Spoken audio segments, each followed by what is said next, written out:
Webinars in the series to support the West Virginia Leaders of Literacy Campaign for Grade Level Reading. I'm Charlotte Webb, and I'm the coordinator of elementary education and the point of contact for the Campaign for Grade Level Reading. I'm here with my colleague, Monica Delamay, lead coordinator in the Office of Early Learning. Good morning, everybody. If you would, just so we can make sure that you are hearing us, if you can just either type in a message or raise your hand and let us know that the sound is coming through clearly. This webinar is being recorded, so we just want to make sure that everything's going well before we get started. Okay. Thank you, Lori, and thank you others who have indicated that you can hear. That's great. Excellent. Thanks. Well, just so there's no confusion, this is the second webinar, but you'll see as we're going through that it's actually the first step in the process of creating your own countywide campaign for grade level reading. So I felt like that was a little confusing as I was preparing the notes. So just to clarify, it is the second webinar, but we're working today on step 1, community engagement. Now as we proceed, you will note that all participants are muted, but if you do have questions as we move through the information, feel free to type them into the chat box, and I'll stop periodically to answer. This webinar is scheduled for an hour, so at the end of the presentation, I will open it up for people to ask questions. But we will try to keep tabs on that as we work through the slides.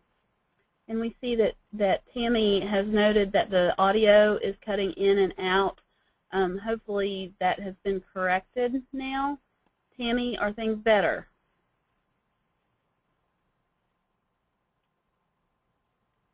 Okay, well, if we hear that they're not better, we will accommodate. So sound is fine. Okay, thank you so much, Jody. All right. Okay, taking a look at the session goals for today, the first one that we're going to look at is just discussing the rationale for engaging your community. Why are we talking about this? Why is this going to be an important step as you develop your own countywide campaign for grade level reading? How to identify potential community partners, just knowing who it is that you want to bring to the table during this process. How to share the steps for engaging. We're going to share the steps for engaging those community partners. We'll offer some tips and guidelines for working with your community partners. And then we'll talk about the next steps of action to be taken prior to the next webinar. So first we're going to take a look at what is community engagement. And all that community engagement is, any of you that have worked on projects before, you know that it really is just about working collaboratively with and through groups of people that are affiliated by any number of ways. It might be geographic proximity, might be special interests or similar situations, but generally it's those that are working together within a community for a common cause.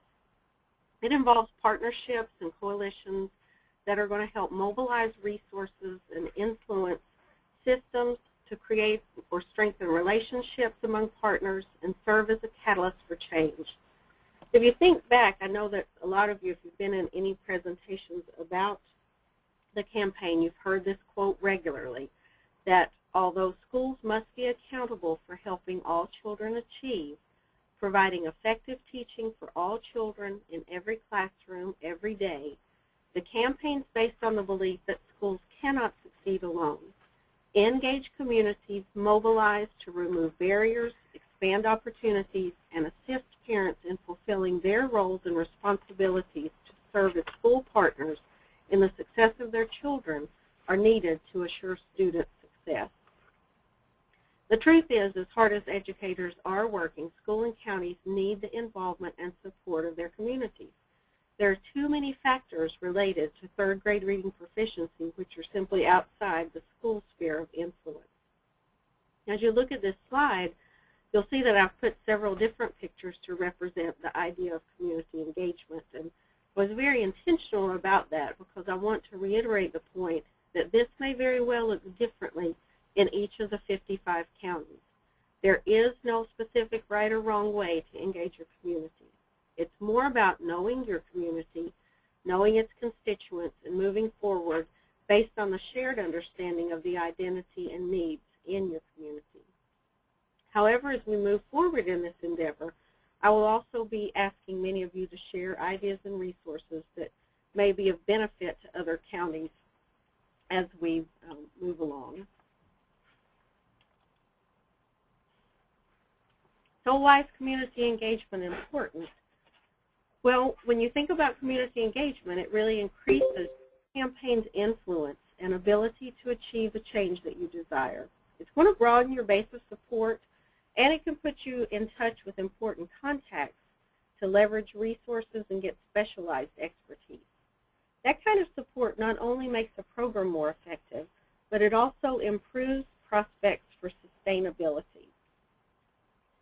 The community partners that you engage are actually potential candidates for your county campaign for grade level reading team that we mentioned in the previous webinar. So they're going to be important in helping you develop your own needs assessment, which will be step 2, and that will be in the webinar in January. And they can be instrumental in identifying additional community partners, building social capital, which would just be social ties and networks to which you may not have access apart from these partners that you're bringing to the table. And then they'll be helpful in decision making. That'll be able to uncover and mobilize community assets, strengths, and resources that would have been otherwise overlooked. Now, before you begin in this process, you're going to want to think about a strategy for gaining entry. And the best way to do this is to identify those individuals and organizations that have historically been advocates of education and literacy initiatives. And with them, then you want to begin to build, strengthen relationships. So think about who might be good leaders, who might play different roles. Consider what resources you're going to need to get people involved and sustain their interest until goals are met. Okay, I'm going to turn it over to Monica now as she discusses potential partners. Okay, good morning again, everybody. I'm going to speak just a few minutes about some of the potential partners that your county may decide to engage as part of this process. Of course, you could think about your county library, museums if applicable, literacy organizations such as adult reading programs, Imagination Library, West Virginia Read Aloud, parent-teacher organizations as well, extended learning opportunities or extended learning organizations, such as potentially Energy Express, an after-school network, or your YMCA or YWCA. Also, early childhood organizations may be potential partners. This speaks to the fact that we know in each county we already have an early childhood collaborative team in existence, so you may want to leverage some of those individuals to assist with this process. It could include DHHR or child care representatives, folks from Head Start or Early Head Start, West Virginia Birth to 3, in-home family visitation programs, and also the Family Resource Network. Also be sure to think about the institutions of higher education in your county or in your region who may be of assistance. Think about your medical community as well. Pediatricians, family health care, local health departments, dentists, even hospitals. Then you could think as well, partners could be representatives from the town or city government, as well as civic organizations such as the United Way, the Rotary Club, the Lions Club, even Boy or Girl Scouts or Kiwanis. Perhaps there may be the opportunity for collaboration with faith-based organizations, philanthropic organizations, and even business owners as well. Every county team will look different, so it's important, as Charlotte noted, that you know what's available in your county, who's available, and then after that's in place, you'll go through these steps to engaging the community. And we have the question before I get started, will this PowerPoint be posted? Yes, it will be posted on the wvleadersofliteracy.org website, and we'll post that by the end of the week, certainly. Hopefully later today we'll have our developer post this. So with engaging the community, there are some different steps that we encourage you to move forward and think about. The first step is assessing your community needs and resources. This assessment should focus on the main components of the campaign: school readiness, extended learning, attendance, and high-quality instruction. But the focus must be in relation to the larger community system, literacy programs and organizations, community values toward literacy programs, history and experience with community engagement efforts, and so on. This will help you identify needs, where there are gaps, and also identify those who may serve on your county's campaign for grade level reading team. The second step is to share the vision of the county's campaign for grade level reading with your community. It will be imperative that you share the vision of the campaign when you begin, and then regularly, preferably at least monthly, as the project progresses. You'll want to be relentless in sharing the story. To do this, use multiple methods. The internet, newsletters, newspapers, social networking are examples. Use simple language, use visuals, involve the audience with open-ended questions, and don't be afraid to appeal to their emotions. Helping our children achieve is critical, and the truth is, right now, there is a crisis in student achievement. In order to add personalization to the campaign, you may want to choose a name or logo for your campaign even, so it's identifiable as being your county's initiative. The third step is to ask the community members to assist with implementation.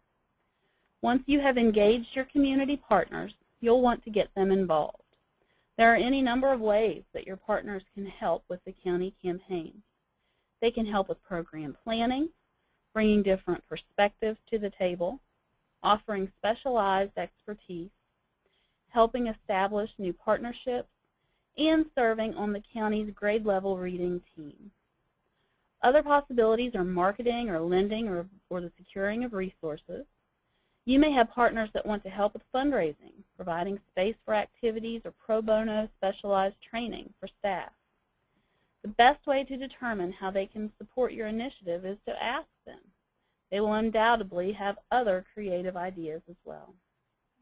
The fourth step is to shape your community's ongoing engagement efforts. As you think about this final step, you'll want to carefully consider whom to involve. Consider the frequency of participation required, the knowledge base, the skills, the money or time one could contribute, and the attitudes of individuals. Stay flexible, though. There may be a need to revise this throughout the initiative as you move into different phases or discover previously unidentified needs. Will you want to open participation to all, or will individuals join by invitation only? You'll need to think about that. Most importantly, strive to include representation of those not traditionally asked to the table to achieve a balance of thinkers and doers. Don't forget, the third grade reading achievement data has remained virtually stagnant for the past 20 years. Infusing new blood into the mix may bring fresh vision and ideas.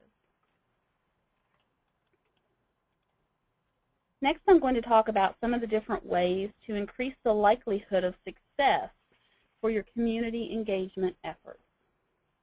One of the things to consider is to take time to build relationships. Also, understand the community's systems and context. Every county is different. We know that. Every community within different counties have their own unique needs and challenges and strengths as well. Third, make it easy to participate or eliminate barriers to engagement. Next, explain the relevance and the benefits of this initiative. This is important. This is about our children. and we want them to be successful. Empower the community from within. Use coalitions or advisory groups effectively from the beginning to the end of the initiative. Identify desired engagement behaviors. Share the campaign. Through this communication, you'll educate current and potential stakeholders. You may choose to host live events, volunteer to present at events, create a blog, write news articles, utilize social media, engage in one-on-one conversations or other ways to actually engage the potential stakeholders. And then, of course, be a responsive community engagement leader. Part of being a responsive community engagement leader requires that you follow a few guidelines. Most of these, of course, are just common courtesy. First, follow up on contacts with potential partners and potential campaign for grade level reading team members. Follow up on offers from community members to provide services. Prepare agendas for meetings and adhere to them as closely as possible. Be cautious in asking potential partners for financial assistance. And be sincere when you ask for advice and respond to suggestions. The steps in creating a community engagement plan are simple. Much like other planning processes, they will include identifying goals and then breaking down who you need to engage and how you will engage them. The key is to realize you are engaging in a real relationship, one that can accomplish the goals at hand while engaging that person's caring and wisdom. An engaged community will not just attend an event, but they'll also potentially volunteer, write letters to their legislators, and help you make your campaign more effective and mobilize a core group of stakeholders that are committed to moving forward. And now I'm going to hand it back over to Charlotte, who's going to talk about the action steps at this point in time. Okay, as you think towards the next step in this process, which will be creating your own needs assessment for your county, there are several things that I want you to think about prior to that next webinar, and we'll go over the dates in just a minute. The first one is, and this one became quite critical earlier this month, is you're going to need a point of contact that's going to be responsible for oversight of this initiative. You're going to want to identify who's going to be a good fit for that position, and it's going to have to be a person that has strong communication and relationship building skills. And I cannot emphasize that enough, that it has to be somebody who is just has a real gifting for building relationships with others. When we were scheduled to do this webinar earlier in the month, we realized that the notification had not been included in the superintendent's memo. So when it did go out to announce the fact that it had to be postponed and the date changed, we did ask superintendents to identify that point of contact person and ask them to send that information, their contact information, to me. So that's going to be really critical that we have the information from your county as somebody that we can contact should an event arise like it did earlier this month. But just so we can have a listserv of people that we know when we send out that information that they will be responsible for making sure anyone involved in the county's campaign for grade level reading will be notified.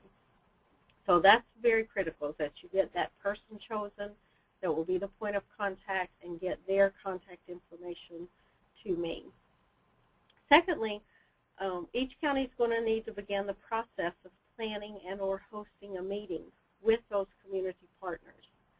Again, as you consider those to invite, remember that every county, like Monica said, has that early childhood collaborative team that is comprised of a pre-K coordinator, a special education representative, as well as a Head Start, licensed daycare, and DHHR representatives.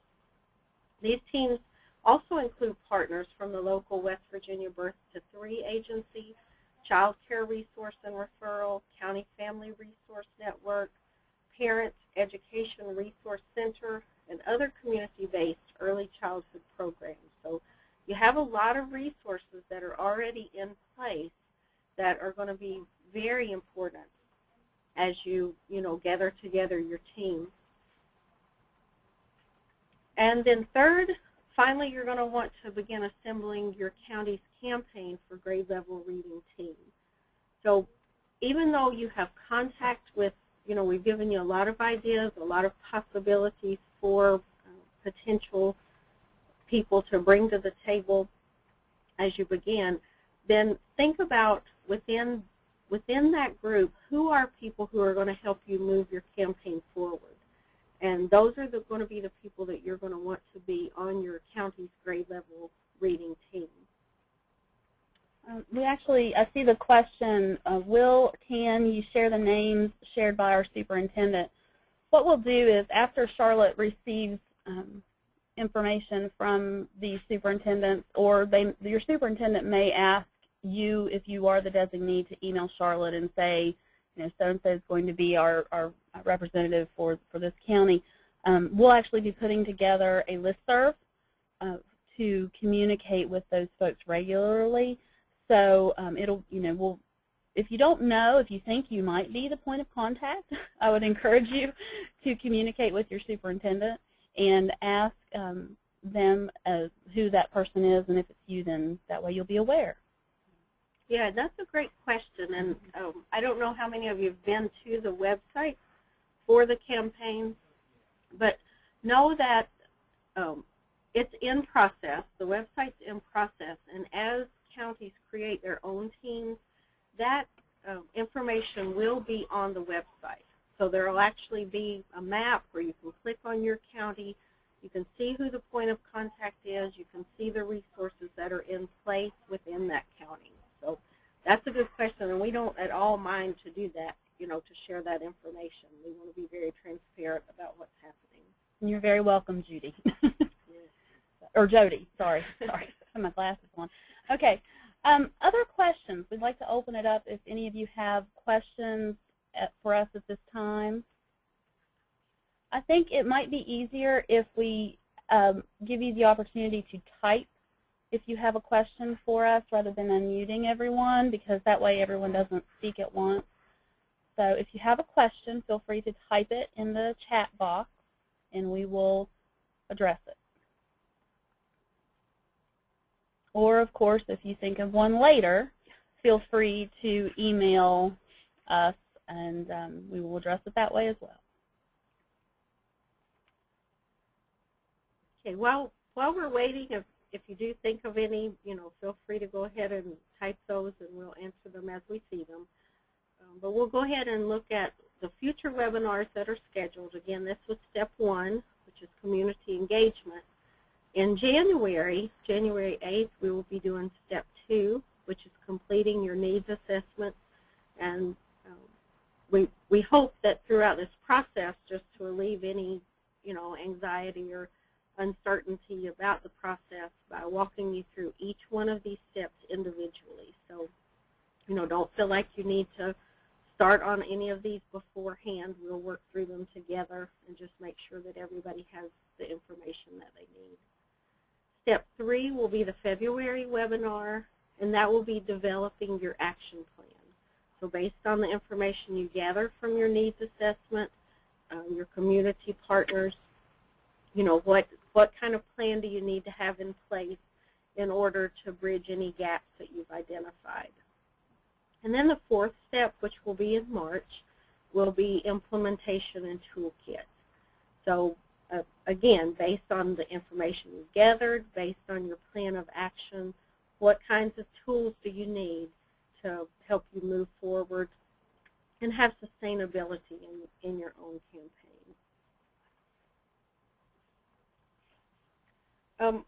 I know we had the question about will the PowerPoint be posted. Yes, it will, as well as we will be posting the guidance documents that we've created that go along with it, which give you talking points, should you choose to use those. But with this one in particular, with your community engagement PowerPoint, I'm also going to include the PowerPoint that I use when I go around to share the information about our statewide campaign, how we got to this point, you know, just kind of the process that we've gone through to joining and having our own statewide campaign. I'm going to include that PowerPoint as well, and it's yours for however you need to use it. You're welcome to, you know, add or delete, use whatever slides you feel like would be beneficial as it serves your purpose.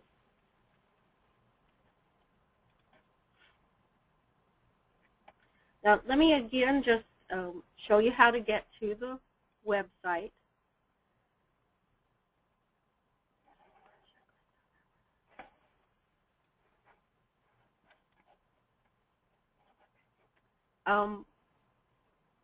If you go to the West Virginia Department of Education's homepage, you'll see that we have our logo right on the front page, the Creating a 2020 Vision, West Virginia Leaders of Literacy.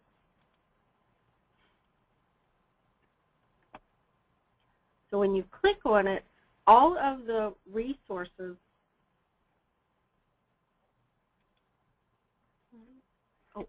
all of the resources, my apologies, all of the resources are right here under the Campaign tab, System of Support.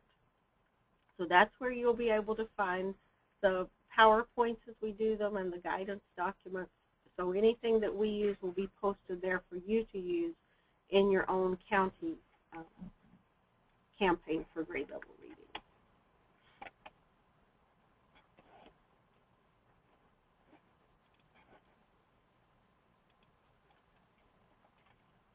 This is contact information, so if at any time you need assistance, there's my email address, ctweb@k12.wv.us. That's my office number, but I also include my cell number. You know, again, I want you to know that any time that you need help, that as much as I am able, I want to be available to you to answer any questions that you have.